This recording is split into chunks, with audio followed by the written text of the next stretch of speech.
Hello, you beautiful mother punchers. My name is Quinn, and I host a heavy metal comedy podcast called And Volume for All, a one-man exploration of the history, philosophy, and future of the greatest music in the world, heavy metal. But because I have no co-host to gleefully torture like Eric has John, I brought along a few of the metal luminaries who regularly join me on the pod to deliver the heavy directly into your face. Like Dave Mustaine. I don't want to be here. I know, Dave, but thanks for coming anyway. So what? I just show up and make you look good so you can take all the credit? Discard me like a pair of old gym socks? Yeah. Pretty much. Why does this keep happening to me? And from both Motorhead and Beyond the Grave, Lemmy Kilmister. I defy the limits of all space and time. You sure do, buddy. Hey, tell God I said hi. You just did. Fair point. And finally, the founding member and frontman of High on Fire, Matt Pike. Hey, Matt. Did you want to say anything to the people? Okay. Anything to the people. All right, I walked into that one. So join me for Season 3 of And Volume for All. Walk through the gate of consciousness. The New York Times, July 30th, 2025. It was a ceremony fit for royalty, a regal hearse, a procession through crowd-lined streets, a brass band playing, and throngs of devoted, tearful admirers paying their respects as the coffin passed. It was time to say goodbye to the Prince of Darkness. On Wednesday, Ozzy Osbourne, one of the founders of the pioneering heavy metal band Black Sabbath, received just such a tribute in Birmingham, England, his hometown, ahead of a private family funeral. Just after 1 p.m., a car carrying Osbourne's coffin and a purple floral arrangement spelling out Ozzy with a purple floral cross on its roof traveled along Broad Street, one of Birmingham's main thoroughfares.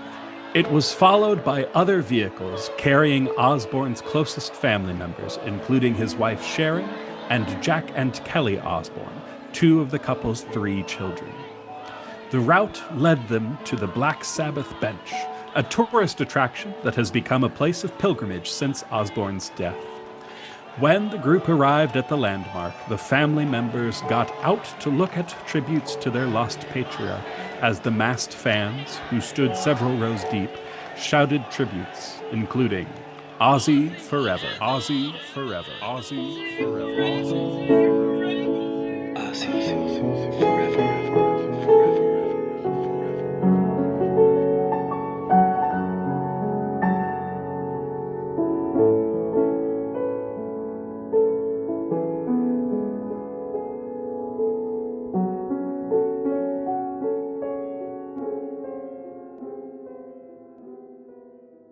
I cried a lot when Ozzy Osbourne died.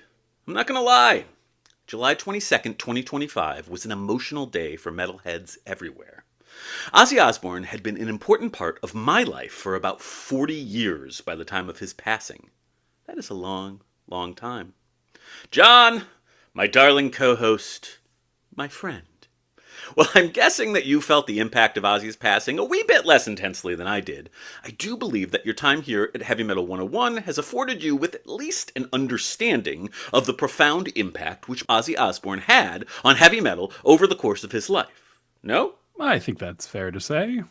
Yeah, so you knew that titanic, important, and damn right sad things had happened in heavy metal. Is that fair? Sure.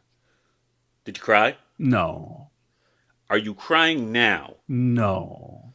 Okay. If you cry later, I won't tell anybody. We'll just let it ride. Listeners can just assume at any point you might be crying. Is that okay? At any point I could burst into tears. It likely has little to do with what we're talking about today, but it is always possible. You're an emotional guy, and that's why I love you. I'm very unstable. So, today, as we look back on the life and career of the great Ozzy Osbourne, it will be a period not of mourning, but of celebration. You see, back in 2011, while reflecting on his own mortality, the Prince of Darkness said, quote, I do want to make sure it's a celebration, not a mope fest.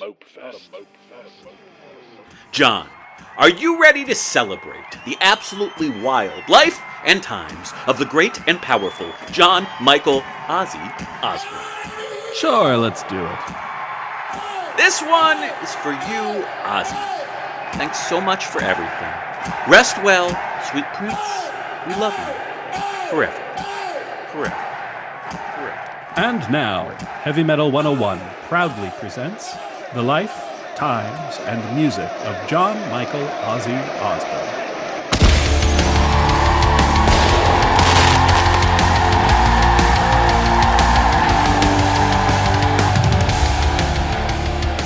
Part 1. Life before Black Sabbath. The hero of our tale was born on December 3rd, 1948, in a village now known as Marston Green in the West Midlands region of England. He would grow up in the Aston neighborhood of the city of Birmingham. John, you know Birmingham. That's heavy metal's historic capital city, right? Of course. I know that. We all know that. Everybody knows it. You and I think, should make a pilgrimage there someday and record an HM 101 episode from the Black Sabbath bench. Tell me that wouldn't be Patreon money well spent. I actually agree with you. Tell me, in years, how long would it take for our Patreon to pay for 2 round-trip tickets to Birmingham? Let's just say, we'll be old men in that bench. Old men. But it'll be worth it. It'll absolutely be worth it. Look, darling listeners, think about it. For just pennies a day, $3 per month for exclusive Patreon access. you could help to bring 2 grown-ass middle-class white men to Birmingham, England. Just what they've been missing. Think of the satisfaction. You'll sleep so much better, I assure you. Anywho, the boy who would come to be known as Ozzy's parents were Lillian, who worked at a Lucas Automotive factory, and Jack, who worked the night shift at General Electric. Young Michael had 3 older sisters and 2 younger brothers. That would be 6 kids. John, I think I might work the night shift too in that situation, given the opportunity. You? Yeah, that's a lot of kids. Whew. These 8 people all lived together in a 2-bedroom house in working-class Aston. This was not a wealthy family. And childhood, generally, was not an easy time for Ozzy. He was dyslexic. At the age of 11, he was sexually tormented by school bullies. The very name Ozzy originated as a schoolyard taunt. Young Master Osbourne attempted suicide multiple times. To me, John, none of this sounds at all great. Would you agree with that assessment? I think that might be putting it mildly. Yeah, rough times. However, at the age of 14, Ozzy discovered the Beatles. And his love for that band inspired him to want to become a musician and to get the hell out of the life he was then leading. Music, John. It may piss you off a whole bunch, but it truly can be a powerful force for good. No? Sure. I mean, it just brought you to the wilds of Peru. That's something. That's true. That was lovely. Yeah. Music can do good. Great Sure. experiences, musical experiences. John, Ozzy, it's all one and the same when you get down to it. Okay. Brothers from another mother. That's an interesting claim. Ozzy left school and entered the working world at the tender age of just 15. He tried his hand at a variety of trades, including at one point as a car horn tuner. But most famously, he ended up working at a slaughterhouse. There, his gig was to kill the cows via a rather frightful device known as a captive bolt pistol. This was a job at which, by all accounts, the young Ozzy Osbourne truly excelled. Ozzy being Maximum Ozzy Timeline entry number 1.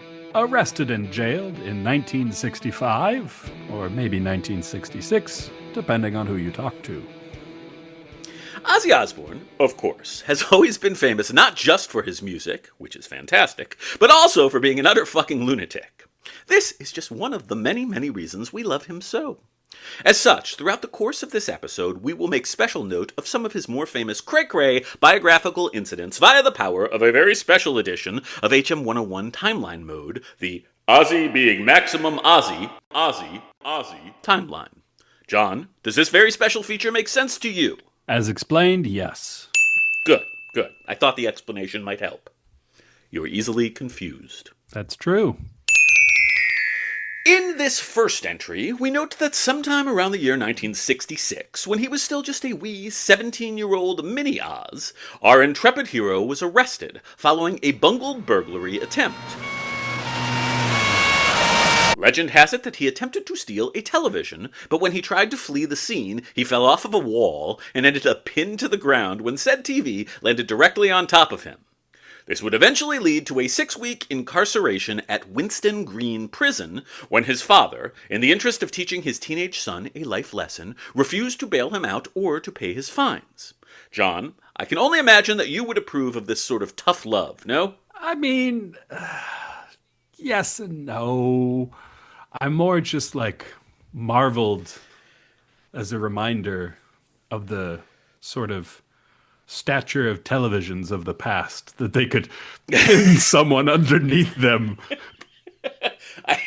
That's the most inconceivable thing, I think, to the younger generation. The reality of the fact that those televisions were so fucking heavy that absolutely could happen to somebody. I mean, I remember. I caught the latter end, but I remember. I'm old enough that I helped a few friends move with those very televisions, and holy crap, not a pleasant experience. Now, I will point out that it was during his stint in prison that Ozzy gave himself his iconic OZZY knuckle tattoo. So, John, I was wondering, have you ever considered getting JOHN tattooed onto your knuckles? There is not a single part of me that has ever thought about getting my own name tattooed on my knuckles. I mean, what an insane act of vanity. I mean, at least Ozzy is a nickname. But to just do my own name, that'd be truly insane behavior. Well, it's also a reappropriated nickname. It was a schoolyard taunt that he had taken as a badge of honor. So, it's a statement. Sure. It's definitely a statement. It definitely is that. Absolutely. Now, as any good metal podcast would, we have already talked 20th century Black Sabbath, both with and without Ozzy, to death. As such, I don't want to spend too much time today on that all-important segment of his career. For a deeper exploration, listeners, you can revisit an assortment of prior episodes. I will, however, allow John to provide a brief previously on HM 101 Black Sabbath 1968 through 79 synopsis in order to quickly capture some of the highlights from that part of the story. John? Previously on HM 101. 101, 101, 101. Black Sabbath and Ozzy Osbourne, 1968 to 79. In 1968, the band Mythology, whose membership had included Tony Iommi and Bill Ward, broke up. Looking to assemble a new musical project, Iommi and Ward drafted bassist Geezer Butler. They then brought Ozzy Osbourne into the fold after stumbling across an advertisement he had posted which read, quote, Ozzy Zig needs gig, has own PA. John, that is literally almost exactly how I found you to co-host this podcast. That's amazing. This new project began life as the Polka Tolk Blues Band. Polka Tolk? Polka Tolk. Okay. Beautiful name. This new project began life as the Polka Tolk Blues Band, then became just Polka Tolk, and eventually Earth. Earth! Sabbath 1.0, or maybe 2.0, if we count that hideously named Polka Tolk monstrosity. John, you agree that that's possibly the worst band name in the history of the world, right? I mean, truly atrocious, and also just so bizarre. I don't know how they got to Polka Tolk.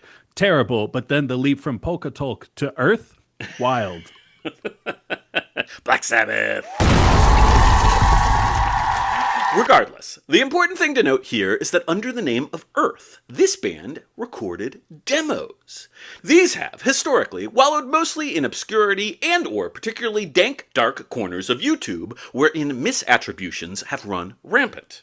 However, thanks to Earth, the legendary Lost Tapes, a collection of demos which will be released as an official LP sometime this year, us diehard Sabbath fans will now have ready access to the 1969 Zella Studio Earth demos. Huzzah! And, in tribute to our beloved Ozman, I'd like to share one of these historic recordings with our listeners now. It's time for our first listening break. Sabbath before they were Sabbath. Days of yore. Here is Earth, including a very fresh young Ozzy Osbourne performing the early rock and roll classic, Blue Suede Shoes, by Carl Perkins.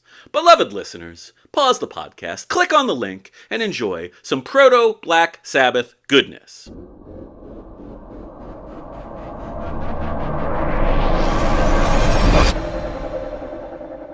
Yowza!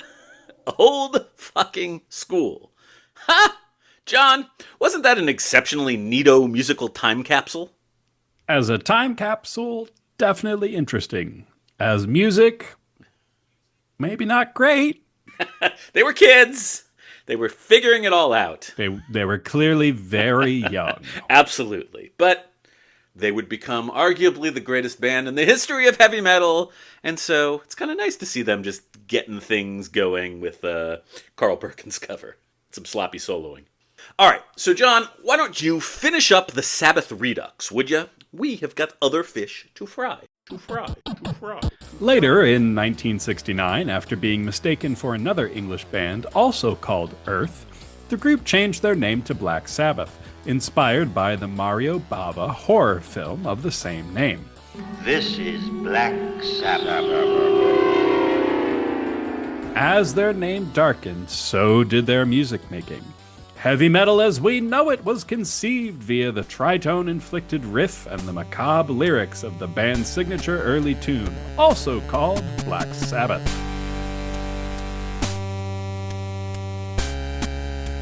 John, this is all brilliant. It's brilliant. But you're too fucking slow. I'll wrap this segment up. Thanks for nothing, buddy. I'm sorry that it takes time for me to read through the text that you prescribed to me. Oh my god, shut up! Sabbath got signed in November of 1969 and released their eponymous, iconic debut on February 13th, 1970. 70s Sabbath's achievements were pretty fucking impressive. Aside from founding the genre that would become heavy metal, they also had arguably the greatest run of albums in all of music history, following up the debut with Paranoid, 1970, Master of Reality, 1971, Volume 4, 1972, Sabbath Bloody Sabbath, 1973, and Sabotage, 1975, before the drugs and the intra-band tensions, as they will tend to do, began to tear our beautiful Black Sabbath asunder. See, John, that's how you do it. But this is an Ozzy episode, not a Sabbath episode. And you neglected to mention Ozzy's first marriage. In 1971, Ozzy Osbourne married Thelma Riley.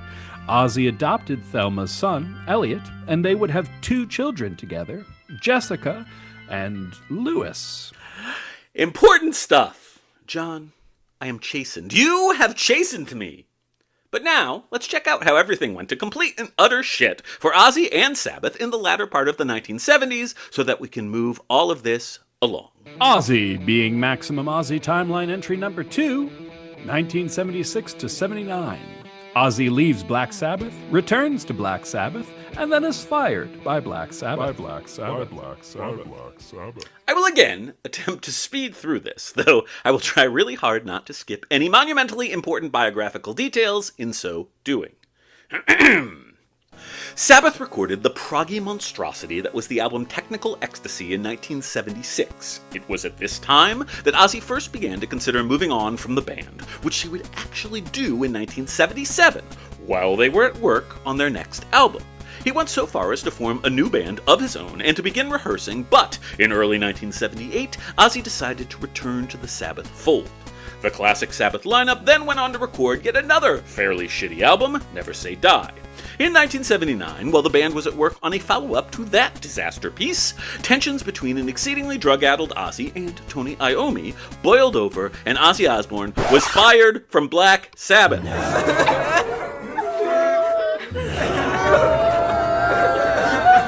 John! Whatever would become of John Michael Ozzy Osbourne, was this perhaps to be the last time he would ever be heard of in musical circles? I suspect not.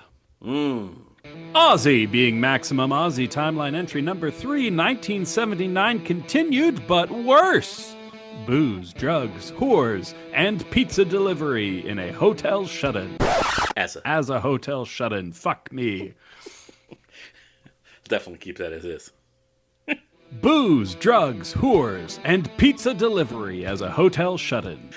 I'm gonna keep it, but you really got the ooh heavy on whore. It's like a diphthong. It's the Always Sunny reading. It's good. 2 consecutive maximum Ozzy timeline entries. Now that's hot. Famously, Ozzy was an utter fucking mess after being booted from Sabbath. Paul Elliott, writing for Classic Rock magazine, paints the picture magnificently. Summer, 1979. On the streets of West Hollywood, the afternoon temperature is around 80 degrees. But there's no sunlight pouring into one particular room at La Park Hotel at 733 Northwest Knoll Drive.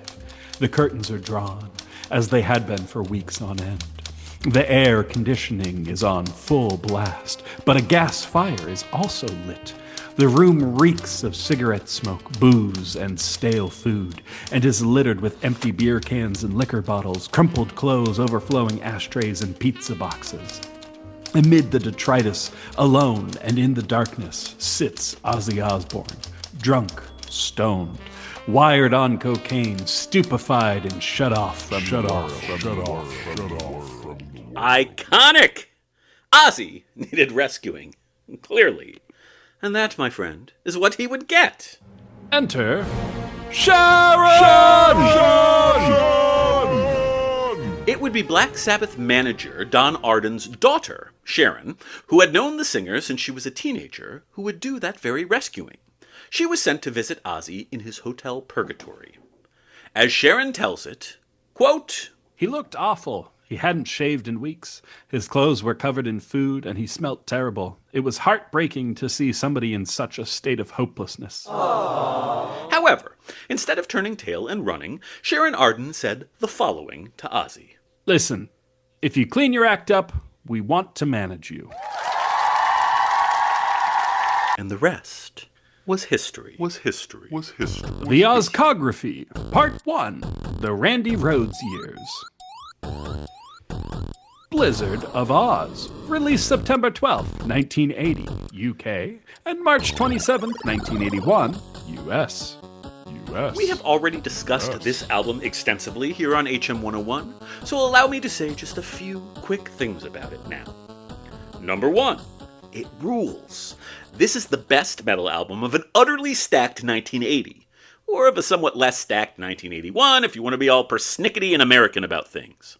Number 2, the first accompanying lineup Ozzy assembled consisted of bassist and songwriter Bob Daisley, guitar wunderkind and eternal metal icon Randy Rhoads, and drummer Lee Kerslake. Number 3, the album peaked at number 21 in the US and number 7 in the UK, and it would eventually go on to be certified quintuple platinum.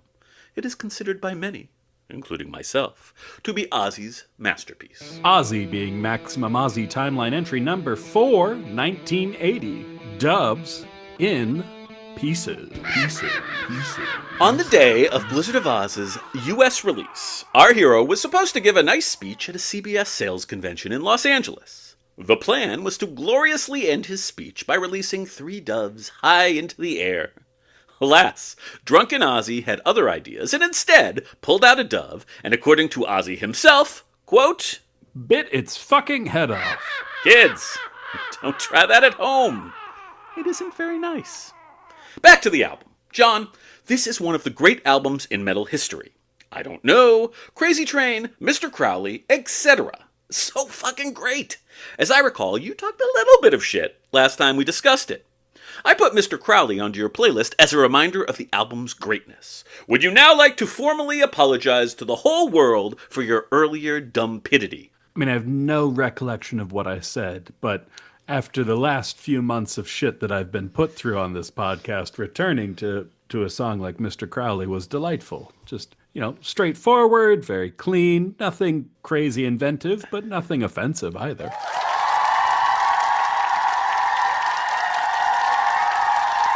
I mean, you texted me early into your Ozzy playlist listening with genuine enthusiasm. I did, about a different song, but yes. Yes. But still, you were in a good frame of mind in the early going, clearly. Absolutely. Yeah, that is wonderful. That's great. Moving on! Gone! A special treat for the hardcore Oz heads out there. On November 7th, 1980 in the UK, Ozzy released the Ozzy Osbourne Live EP. Never fear, I am not going to talk about every single bit of esoterica nor every live album today. But I do want to make sure that the more educated Oz fans out there do get a nod, and this is a pretty nifty little obscurity that isn't readily found outside of YouTube these days. The EP is just 3 tracks long and consists of 2 Blizzard of Oz standards, Mr. Crowley and Suicide Solution, as performed by the original lineup at a 1980 gig in Southampton, England.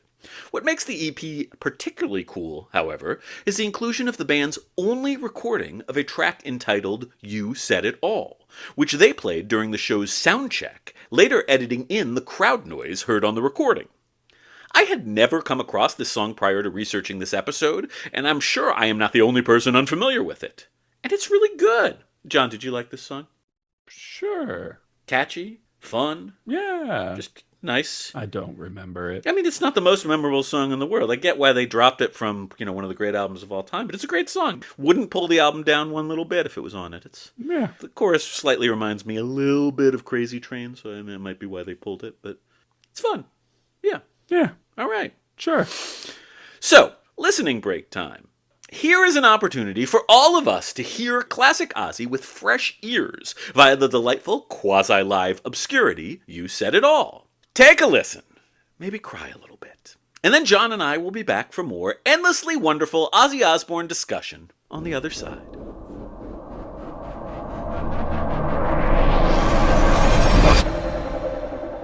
Diary of a Madman, released November 7th, 1981. Another masterpiece. Ozzy, and also Randy, and Bob, and Lee. If shit hadn't clusterfucked completely, who knows how many brilliant albums this particular ensemble might have made. Alas, as things went, this would be the final studio album featuring that particular lineup. Sigh. Now, John, I don't think you had ever heard any of Diary of a Madman, so I included the concluding title track on your playlist. I know the answer to this, and it makes me ever so happy. But what did you think of that one? This was great. I texted you after I heard it. Might be the best song you've made me listen to for this podcast. Easily top 5. Rhythmically alone, what a fun little piece of music. So creative. Great stuff. It's an incredible song. So I love this song, and I've always loved this album. My historic perspective has always been that Diary is a notch below Blizzard. Nothing more than a notch. But I have to be honest. When I was going through the entire Ozzy discography sort of after his passing and, sort of with this episode in mind, I took particularly keen pleasure in this album. Like, it really, more so than maybe any of the other albums, because it's a little, incrementally less familiar to me than, say, Blizzard of Oz. And, so good. A really fucking excellent album. And John loves the title track. So that's great. A rare accomplishment for this podcast. Yes. Go team. Ozzy is smiling down upon us as we speak. Diary made it all the way to number 16 in the US and has been certified triple platinum. Now, before we move on, there are a few more things we need to discuss relating to this album, its subsequent tour, and the complicated year in Ozzy's life, for better and definitely worse, that was 1982 more broadly. Before we get to 1982, Eric would like to remind the world that in the original Rolling Stone magazine review of Diary of a Madman, critic J.D. Considine referred to Randy Rhoads as, quote, a junior league Eddie Van Halen bustling with chops but somewhat short on imagination, end quote. He continued writing that, quote, Rhoads' limitations never get in the way, though, because they keep his playing as thuddingly direct as the rest of the group's.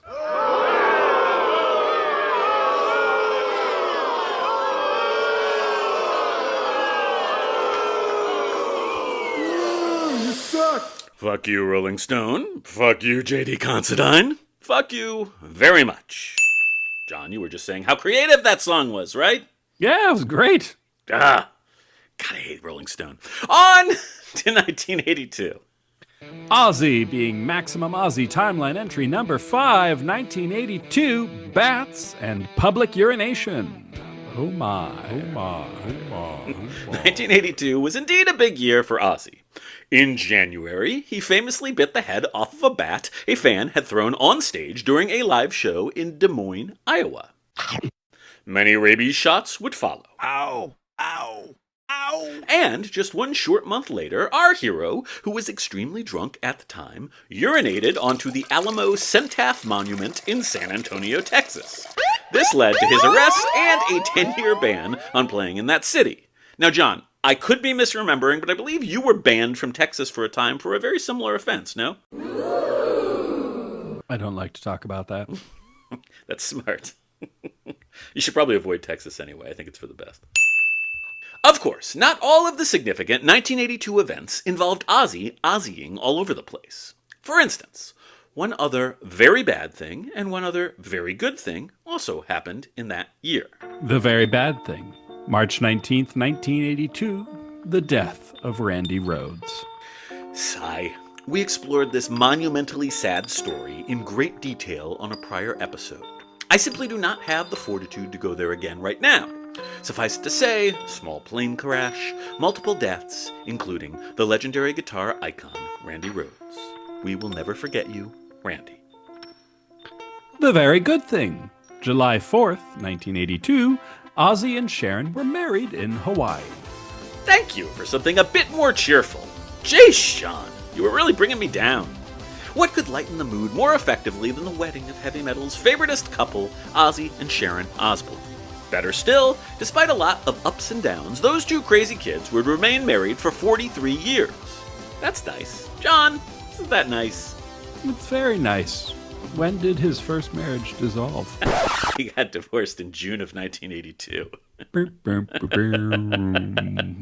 But we're not talking bad things about Ozzy today, so we don't need to worry about that. Okay, let's get the fuck out of 1982. It was a really complicated year in the life and times of Ozzy. Jesus Christ. Are we going 1982 to 2025? We don't have that Don't worry, kind of time. don't We worry. got to pick it up, buddy. I got it all figured out. You're going to make it. Listeners, bear with me for just a moment if you would. John, are you ready to bear with me? Because I'm actually going to take us briefly out of chronological sequence before we double back. It feels like it's asking a lot. Because you see, we have to properly close off the Randy Rhoads era of Ozzy's career. So, don't worry, we're going to go back to 1983, but before we do that, please take us to 1987, briefly, would you? Tribute, a live album dedicated to the memory of Randy Rhoads, was released 5 years following his untimely death on April 16th, 1987. Allow me, if you would, to get a bit autobiographical and note that it was Tribute, and not Blizzard of Oz or Diary of a Madman, which first introduced me to the music of Ozzy Osbourne. And I could not have asked for a better introduction. This is truly one of the all-time great live albums, and it took me a while to adjust to the studio recordings of Ozzy's classic tracks. I have still one more Eric-centric tribute fun fact to add. My middle school best friend and early metal band compatriot, a swell gentleman named CW, hello CW if you're listening, worshipped this album, and particularly Rhoads playing therein, so much that he would only listen to it one time per year on his birthday as part of an elaborate celebratory ritual. John, is there any music about which you feel that level of intense love and devotion? No, not really. There are definitely pieces that I hold very special, but none that I have rituals around. Ah, okay. All right. Well, we'll see if we can find something for you in the forthcoming new metal episode. I think that's going to be the one that does it. Yeah, sure. Now, Tribute was a pretty big hit as live albums go, reaching number 6 on the Billboard charts and certifying platinum. It also, for the record, features a version of Crazy Train which I happen to think is better than the studio recording. Now, John, I put said iteration of Crazy Train onto your playlist. Did you feel like you were there, seeing Ozzy and Co. live, screaming along with the crowd and banging your head like a frickin' maniac? No, but it was a very good performance of Crazy Train.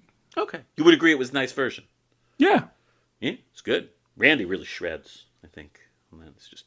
It's much better live. They couldn't capture the magic, the thuddingly direct magic, according to J.D.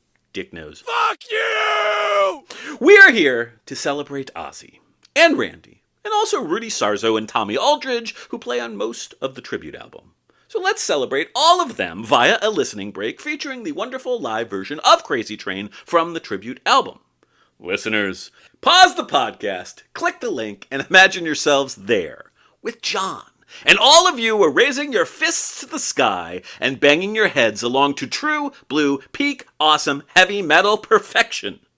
This, my friends, is the good stuff. The good stuff. The good stuff. The good stuff.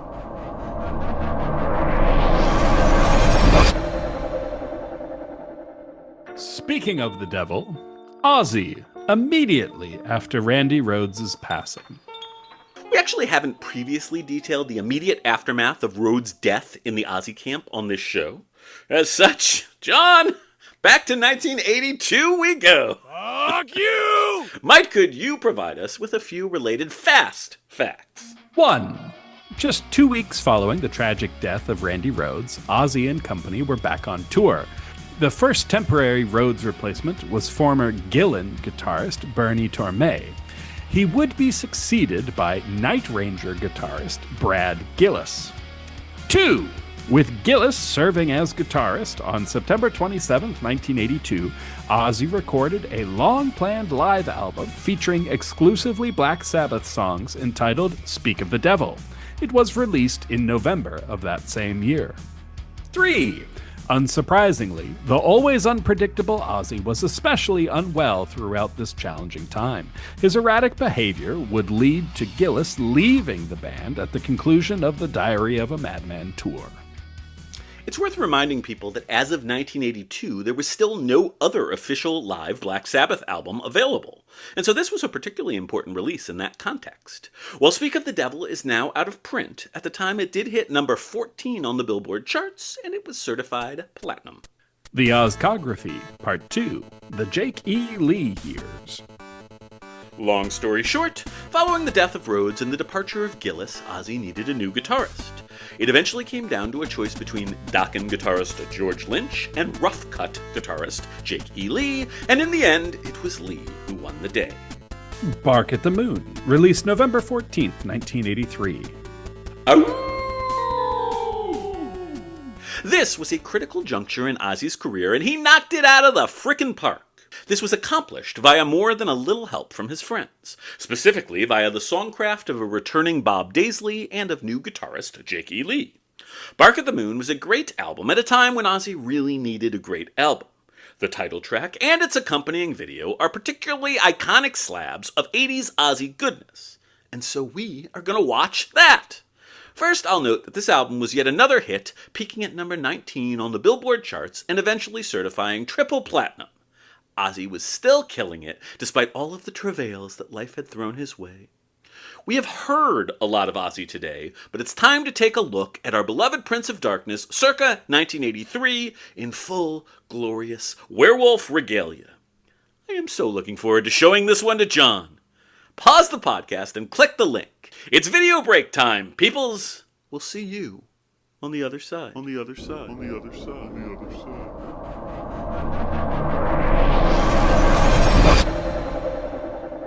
Ozzy being Maximum Ozzy, timeline entry number 6, 1984, and that time when Ozzy snorted ants and drank pee. You know what I like about this is that I can never tell where these sentences are going. Sometimes they zig, and sometimes they zag. Absolutely. No one ever Ozzied quite like Ozzy Ozzied. And I don't even think Ozzy ever Ozzied harder than he did whilst touring with Motley Crue back in 1984. Most famously, while hanging out poolside at a hotel in Lakeland, Florida, Ozzy, who had run out of cocaine, proceeded to snort a line of ants off of the ground. And, as if that weren't enough, Ozzy next peed onto the ground, got onto his knees, and licked up said pee. He then challenged crew bassist Nikki Sixx to do the same. Sixx, who is also a nutbag, was game, and he whipped it out and peed onto the ground. However, before he had the opportunity to lick it up himself, Ozzy got down onto his knees again and lapped up Sixx's urine as well. Game, set, and match. John, you look shaken by this anecdote. How you doing? That's fucked up. I agree. But let's just keep on keeping on. Just to be clear, this was the tribute episode. Like, these are the highlights of his life. Yeah, no, I cut out anything negative. Yeah, Great. That was important. Cool. July 13th, 1985, the original Black Sabbath lineup reunites briefly for Live Aid. As previously mentioned on HM 101, they played a 3-song set at 9:55 a.m. nestled between performances by Billy Ocean and Run DMC. A strange gig, that one. The Ultimate Sin, released January 24th, 1986. Now, Ozzy had begun to migrate from the more traditional metal sound of his earlier work to something a bit more glam adjacent, starting with Bark at the Moon, but this was still more the case on The Ultimate Sin. That perhaps is why this album seems, retrospectively, to be the least beloved of Ozzy's 80s work amongst many of the heavy metal cognoscenti. But guess what, John? I love The Ultimate Sin. Yeah. Shocking. And so, it should be said, did much of the listening public of the time. Thanks in part to the hit single, Shot in the Dark, The Ultimate Sin became Ozzy's most commercially successful solo album to that point, peaking at number 6 on the Billboard chart and certifying platinum shortly after its release. It has since certified double platinum. A brief note on the Suicide Solution lawsuits. At around this same time, Ozzy was sued not once, but rather twice, by the parents of children who had killed themselves, allegedly, after listening to the Blizzard of Oz track, Suicide Solution. The parents attempted to hold Ozzy accountable for these deaths, despite the fact that Suicide Solution is very clearly about the dangers of alcohol, and also the fact that songs don't make people commit suicide, that too. Both of the lawsuits were eventually dismissed. Ozzy being Maximum Ozzy Timeline Video Edition, 1988, and The Decline of the Western Civilization Part 2, The Metal Years. This is a fun one. In the year of our Lord, 1988, Ozzy, along with a variety of other metal superstars and metal wannabes, Yeah, I'm gonna be famous, rock star, yeah. appeared in one of my most favorite documentary films of all time, Penelope Spheris's The Decline of the Western Civilization Part 2, The Metal Years. Every self-respecting metalhead must watch this entire film for themselves at some point. But we are all going to enjoy a brief excerpt just now. Listeners, pull over the car, pause the podcast, and click on the link for a very brief but wonderful Oz-centric video excerpt taken from this damn fine film.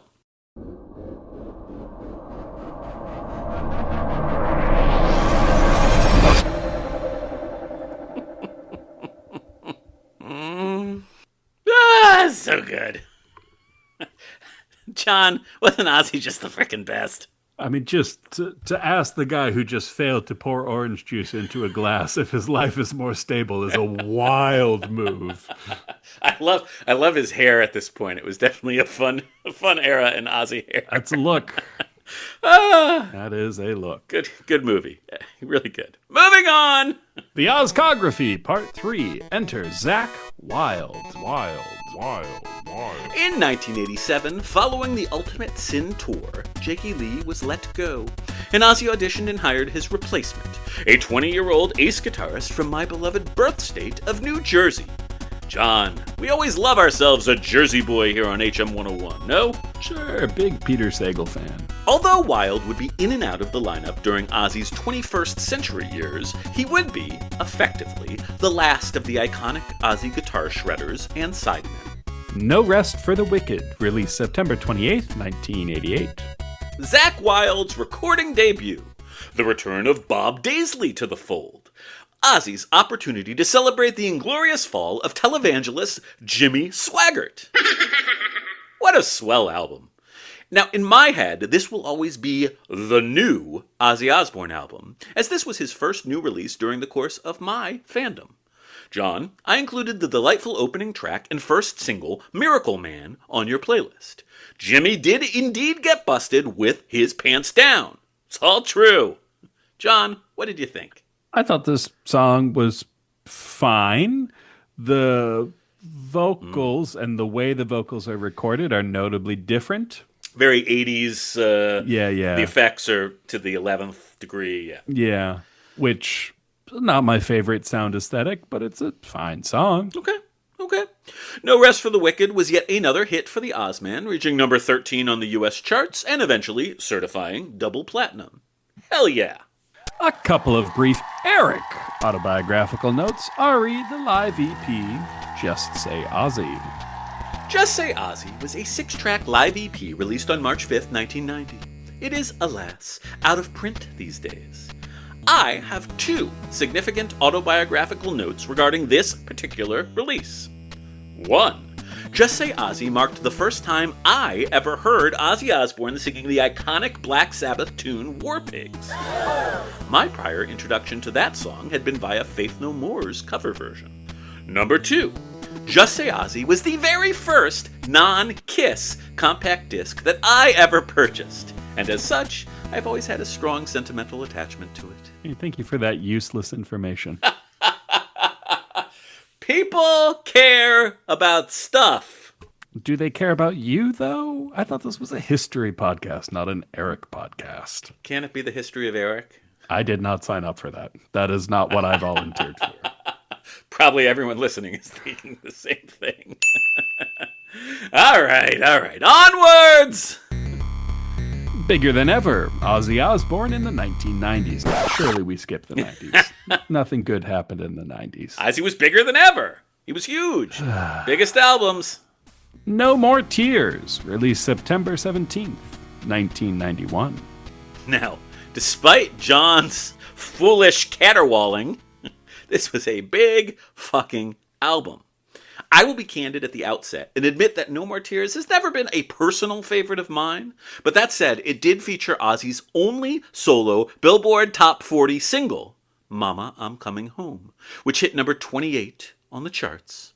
Note, 2 weeks after his death in 2025, Crazy Train did enter the top 40 for the first time, thereby becoming a posthumous second solo top 40 single for Ozzy.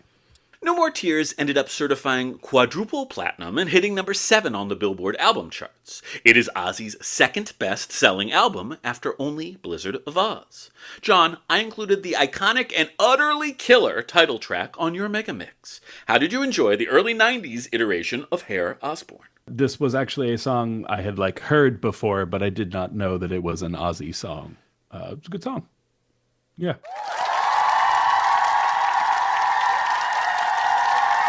Yeah, it was a great song. My daughter plays this with some frequency, which I find kind of surprising and very exciting. It's great. People still rocking out.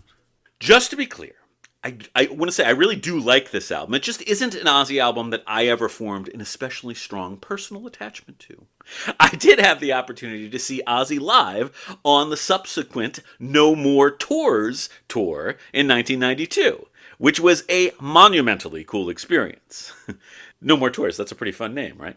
Stupid pun, and I don't like it. You jerk! The man is dead! Show some respect. Now, John, were you aware that Ozzy, according to Ozzy, had every intention of retiring after touring the No More Tears album? Believe it or not, 1-year-old me had no fucking clue what Ozzy's life plans were. You were such a 1-year-old dork! Speaking of No More Tours. Fun fact number 1, future Alice in Chains bassist Mike Inez played for Ozzy on that tour. And while he did not play on the No More Tears album, he does have a writing credit for the title track. Fun fact number 2. On November 15th, 1992, for what was supposedly Ozzy's final show, the opening act was Black Sabbath, with Rob Halford singing as an emergency replacement for the recently and angrily departed Ronnie James Dio. The original Sabbath lineup reunited for a 4-song set at the conclusion of that show. Now, Halford singing for Sabbath is very freaking cool, and I do suggest checking out clips on YouTube if you've never had the pleasure. A brief note on Live and Loud. Somehow, I entirely missed this Grammy-winning live album back in the day. I think I was probably too busy discovering a nascent love for musical theater and rocking out to Tori Amos at the time. Anyhow, Live and Loud, released on June 7th, 1993, was a double-disc live extravaganza and is a very, very good live album. Ozzy won his first Grammy for the Live and Loud version of the No More Tears track, I Don't Want to Change the World. John, you know if the Grammys celebrate it, then it must be good, right? Is that what we're going to say? Woo! Wins a Grammy, it's automatically good. Oh, okay. But that having been said, Live and Loud really is great. I highly recommend it if you haven't had the pleasure. On October 23rd, 1995, Ozzy unretired and released his 7th studio album, Osmosis. Another pun! He's really big on the puns. He likes the puns. Blizzard of Oz. I mean, come on. Between Live and Loud and Osmosis, this is definitely where my old guy starts showing, as I just wasn't especially in the loop for either of these releases in real time. I remember the Osmosis singles, Perry Mason, See You on the Other Side, and I Just Want You, coming out, but none of them really grabbed me at the time. John, I must confess this. I never purchased the Osmosis album. What must you think of me? Well, I think you probably just have to kill yourself, Eric. I think there's no way to recover, quite frankly. That you call yourself a Ozzy fan without having purchased this album that I've literally never heard of, you should feel great shame. The camel's back is officially broken? I think so. Whew. Now, despite my own relative disinterest, Osmosis went all the way to number 4 on the US charts. Apparently, Ozzy did not require my patronage in order to be a success. Retrospectively, I do think this album is quite solid. It's a bit slick, but still, quite solid. Probably the most interesting thing about Osmosis was the return of one Geezer Butler to Ozzy's circles, with the Gees playing bass throughout and co-writing 2 of the tunes. Also, the subsequent tour was called Retirement Sucks, which I think is pretty fun. And not a pun. John, that's pretty fun, right? So how long was he retired for? Ooh, about a year. Okay. Not a lot. Didn't work out. All right. So now we begin the process of Ozzy's transmogrification from heavy metal icon into mega pop culture icon.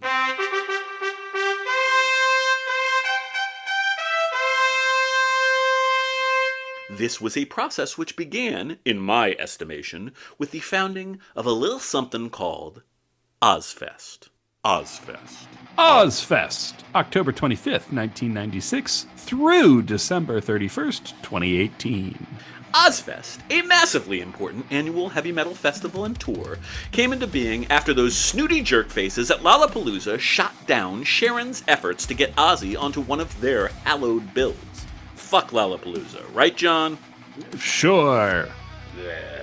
Lollapalooza's loss would end up being the gain of a whole big shit ton of metal bands. John, Mike, could you read us just a short list of a few of the significant acts that first came to national and international attention as the result of their participation in Ozzfest? Slipknot, Disturbed, System of a Down, Hatebreed, Lamb of God, Kitty, Static X, etc.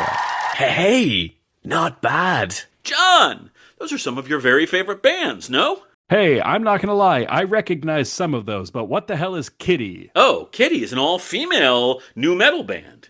So I shouldn't know them yet because we haven't talked about nu metal on the podcast. Yeah, unfortunately, they're a 21st century nu metal band, so we're not going to hit them up on that next episode, but we'll get to them. We'll come around eventually. There's 21st century nu metal? Yeah, there's like Gen Alpha nu metal these days. It's really weird. What is wrong with people? So many things. I don't have time to get into that right now. Anywho, one of the other lasting legacies of Ozfest would be bringing the original lineup of Black Sabbath, mostly, back together for reals this time. 1997, the Black Sabbath reunion. The 1997 Ozfest included, among others, a mostly reunited Black Sabbath. An ailing Bill Ward was replaced on drums for much of the tour by Mike Borden of Faith No More. However, Ward did rejoin the band for the shows which were recorded for the live album Reunion, which was released on October 19th, 1998. That album also included 2 new studio tracks, Selling My Soul and the single Psycho Man. Not Sabbath's best work, perhaps, but it sure was cool to have the band back together.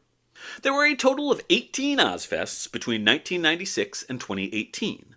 The final Ozfest performance took place at the Forum in Inglewood, California on December 31st, 2018.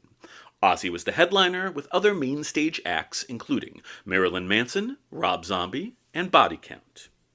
But we get a bit ahead of ourselves. Ozfest was monumentally important in metal circles, but it was far from the only driver of Ozzy's newfound pop culture icon status. John? 21st century Ozzy, reality TV pioneer, a bunch of OK albums, and ending by going back to the beginning. I know you're getting tired, John. You're not a young man anymore. You're feeling a little iffy, and your stamina, it's not what it used to be. But buck up, buddy. We are now in the home stretch.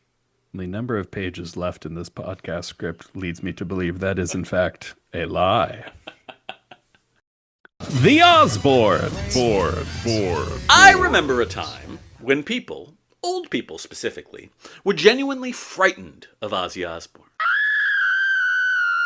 Why, back in 1986, the PTA of the East Texas town of Tyler attempted to shut down a concert by what local media referred to as, quote, a bat-biting, devil-worshipping advocate of sex, drugs, even suicide. Oh, won't somebody please think of the children? That was the sort of Oz-related climate in which I grew up, replete with Christian protesters outside of his shows and semi-regular lurid media coverage of his many shenanigans.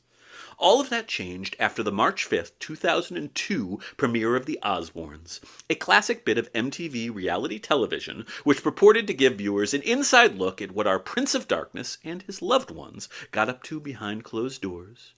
John, were you ever a fan of The Osbournes? I was aware that this show existed, but I did not watch it, as I did not really watch much TV at all. You seem like that type. Mm-hmm. Well, this sort of peering behind the curtain thing, from the standpoint of 2025, seems very played out and pretty uninteresting. The Osbournes, for a time the most watched show ever on MTV, was pretty damn revolutionary back in 2002. I also was never a huge fan, but I did think that the entire phenomenon was exceedingly fascinating. Suddenly, it seemed the whole world was embracing Ozzy as the cuddly goofball I had always known that he was. Aww. The Osbournes ran for 4 seasons, concluding on March 21st, 2005. That is kind of surprising that it only ran for 4 seasons, because it does feel like that show had a pretty massive impact in terms of like pop culture and just that kind of like reality TV look into celebrities' life thing as being one of the first of what would be way too many to come. Oh, yeah, absolutely. And I mean, it really was the one that started it as like the massive phenomenon that it would unfortunately would eventually become. But yeah, only 4 seasons. Interesting. Anyway, the Ozcography, Part 4, the 21st Century Ozzy and Sabbath albums. In brief. Hey, no editorializing. Read the fucking script. In 2002, Ozzy told Philip Wilding of Classic Rock magazine that, The Ozfest was doing well. I just wanted to be like the Grateful Dead and keep it going by touring. But the record company said they'd like a new Ozzy album. This statement, I believe, is generally illustrative, with some notable exceptions, of the comparable lack of passion and artistry to be found in Ozzy's 21st century releases. In the spirit of efficiency, we'll go pretty hardcore into the patented HM101 timeline mode for this swath of material. Down to Earth, released on October 4th, 2001. It reached number 4 on the Billboard charts, and I have a couple of related fun facts. One, the bassist for this album was a fellow named Robert Trujillo, who would leave Ozzy's orbit in 2003 to join a wee little band called Metallica, for whom he still crab walks and occasionally plays bass to this very day. 2, the classic Weezer song, Hash Pipe, was nearly on this album. Ozzy had requested a Rivers Cuomo song for inclusion, and Cuomo offered him Hash Pipe. Ozzy eventually passed. November 1st, 2005, Ozzy released the album Undercover, which consisted of covers. See what he did there? Of 13 classic rock tunes. Undercover, despite the pun on the title, is generally inoffensive, but probably the most interesting thing about this album was that the guitarist was Jerry Cantrell of Alice in Chains. On March 13th, 2006, Black Sabbath were inducted into the Rock and Roll Hall of Fame. Metallica played Iron Man as part of that induction ceremony.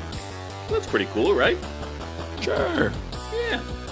May 22nd, 2007, Ozzy released Black Rain. Zakk Wylde was back on guitar. That's nice. And that is all I'm going to say about that album. June 14th, 2010, Ozzy released Scream. This was the first and only collaboration between Ozzy and Greek guitar wunderkind Gus G. Next. 2011, Black Sabbath reunion, again. Ozzy's heart did not seem to be wholly into this newer solo material, and so it made sense when the original Black Sabbath lineup again reunited in 2011 with intentions of touring and a new album. Alas, drummer Bill Ward dropped out after being offered what he described as a, quote, unsignable contract. And so the reunion proceeded with 3 original members, plus Rage Against the Machine drummer Brad Wilk. On June 10th, 2013, Black Sabbath and Brad Wilk on drums released their final studio album, 13. I am not a fan of this album. And therefore, we will move on. On November 17th... Shut up! This is important. People care about this stuff.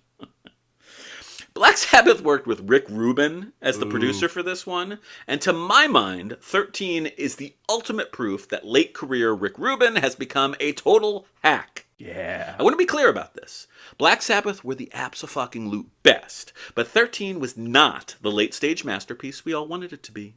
For that, Ozzy fans would have to wait for a few more years. And I just want to jump in to editorialize and say, fuck Rick Rubin. I hate that guy.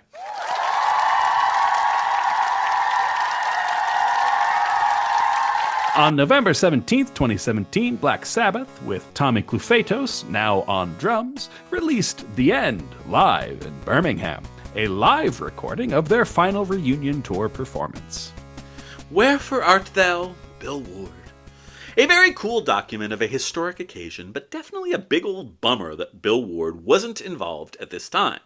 But don't worry! Spoiler alert, this was not actually the last time we would hear Black Sabbath playing live. Okay, it is final segment time. John, you are a true trooper. Let's do it. 2020 to 2025. Ozzy gets his groove back. All right, we are in the last act here. And folks, it's a good one. For his 2020 album, Ordinary Man, Ozzy collaborated with producers Andrew Watt and Louis Bell, who seem to have been Ozzy whisperers of some sort, as they managed to help get our beloved Prince of Darkness's artistic shit back together. John, I included the first single from Ordinary Man, Under the Graveyard, on your playlist.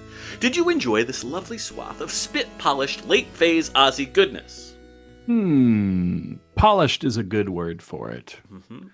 It's not bad. It's not offensive. It kind of lacks the edge of the early stuff that I like. I would agree that there's not a ton of edge on this one. Ordinary Man is a very highly produced album, but I really like Under the Graveyard. I think it's a great tune. I've had it on my own personal jogging playlist for many, many years, and it's served me well.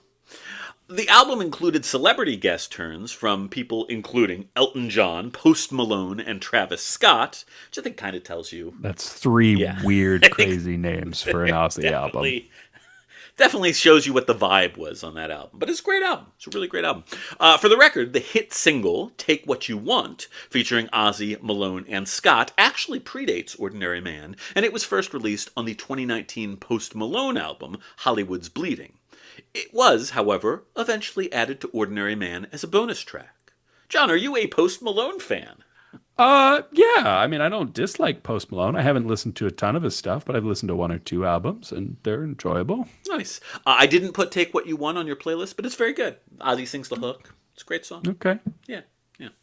Anyway, Ordinary Man really is a very good album, but it would not be the last excellent Ozzy Osbourne release. Patient number 9, the final Ozzy album, was released on September 9th, 2022. Like Ordinary Man before it, Patient Number 9 is an exceptionally good, elaborately produced, guest-turn-written album that deserves much praise. Andrew Watt returned to produce, and clearly he still knew how to get the best out of Ozzy. And justifiably, Ozzy won a Best Rock Album Grammy for this album. Cool. Nothing illustrates the strength of late-phase Ozzy like the extraordinary title track and lead single, which features a very cool guest guitar turn from the late, great Jeff Beck. John, this was on your playlist as well.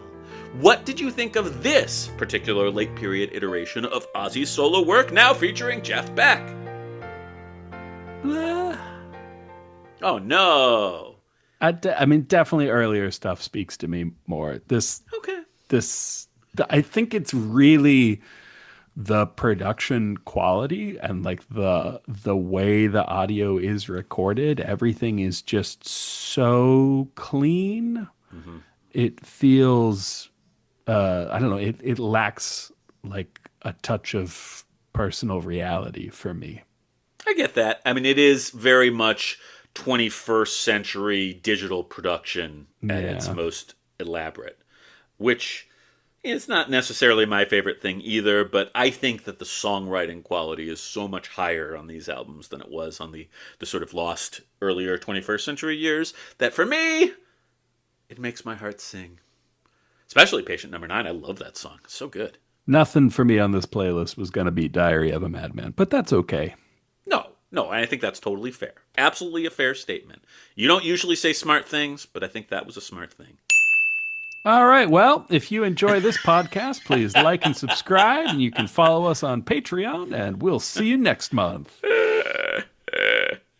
Patient Number 9 hit number 3 on the U.S. Billboard charts, which is pretty cool in 2022, and made it all the way to number 2 in the U.K. It made it to number 1 both in Canada and the Czech Republic. John, that is not so shabby for the 13th studio release from a 73-year-old heavy metal icon suffering from Parkinson's disease, right? Not too shabby at all. Yeah. So let's us celebrate this delightful final album via a last listening break. Pause the podcast, click the link, and feel that Ozzy's studio magic burn through your veins just one final time. Listening break, go!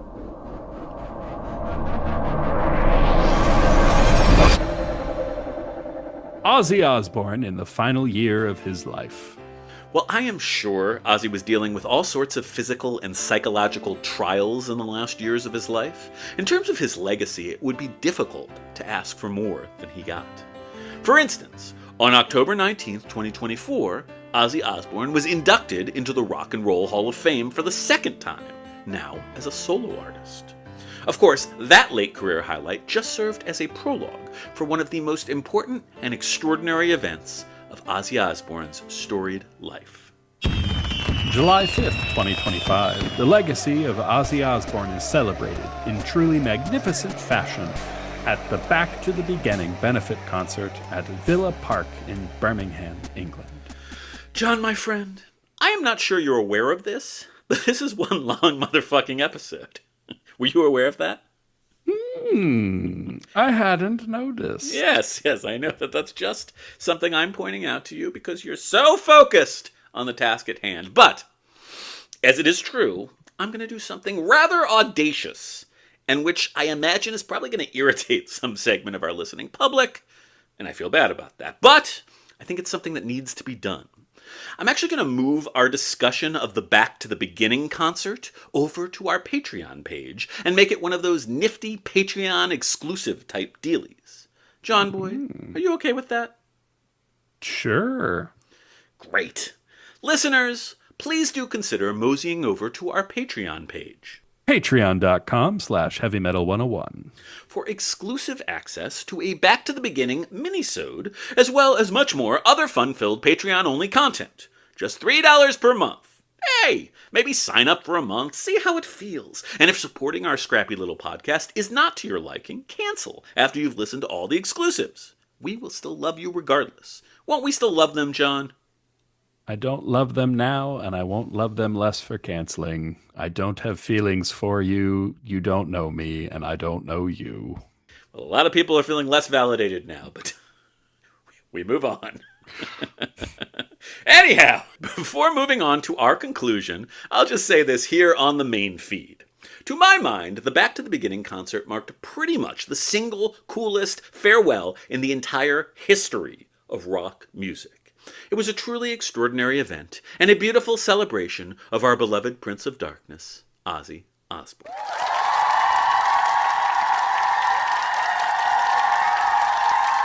Okay, my friend, you and I, we have been at this a long time. So let's end strong, John. For Ozzy, for Ozzy, for Ozzy, for Ozzy. The death and legacy of John Michael Ozzy Osbourne. Ozzy Osbourne passed away just 17 days after the Back to the Beginning concert on July 22nd, 2025. He was 76 years old. The cause of death was a heart attack, though his Parkinson's and other conditions were listed as associated factors. He was at home and surrounded by family when he died. Now, John, dying seems pretty shitty to me, but if you're going to go, I would think that these would be relatively ideal circumstances, no? Yeah. I mean, disagree with the idea that dying seems shitty, but yeah, that seems like a good way to go. Pros and cons, I suppose. As we relayed in this episode's cold open, Ozzy's funeral procession, which was witnessed by tens of thousands of local mourners, wound through the streets of Birmingham on July 30th. On that same day, Black Sabbath's Paranoid was performed by the band of the Coldstream Guards during the changing of the guards ceremony at Buckingham Palace. That's pretty cool, right? It could be, or it could be really lame. It kind of depends. You never know with bands. I haven't actually seen footage of that particular performance, but I don't know if it exists, but I don't know. Let's just pretend it was good. In my head, it's good. Yeah, it's really good. Tight. Very in tune. Very in tune. This was the passing of a true icon. The funeral was held the next day, and it was a private affair attended only by family and close friends. Ozzy Osbourne was laid to rest on the grounds of his family estate next to a lake on their property. And so we have come to the end, not in mourning, but, as Ozzy wished, in full-throated celebration of the life and music of one of the true greats in all of heavy metal history, the fucking godfather of heavy metal, our Prince of Darkness, Ozzy Osbourne. May his memory forever be a blessing. John! We did it! We really, truly, and definitively have talked through the life, times, and music of John Michael Ozzy Osbourne. How are you doing? I'm doing good. I feel fresh. I'm ready to go. All right. Should we start the new metal episode? No. All right. Well, maybe you should go and check out the rest of the Diary of a Madman album. That might be something nice to do. Maybe I will. Whew! That's exciting. There's a non-zero chance that happens. That is much more than I expected when we started this process, so I'll take it. I really will. Well, you about ready to get out of here? Yeah, I think it's time. All right. Thank you for listening, everybody. John, thanks for standing by me for this one. This was a tough episode to have to make, but I sure do hope that we did Ozzy proud. Listeners, don't forget to do all the things us podcasts always appreciate you doing. It really does help. And now, instead of any further parting words, I would like to leave you all with a bit of Ozzy himself singing us out. The following recording is Ozzy with Black Sabbath, live in Australia all the way back in 1973, performing the immortal classic, Changes. Ozzy, we'll see you on the other side.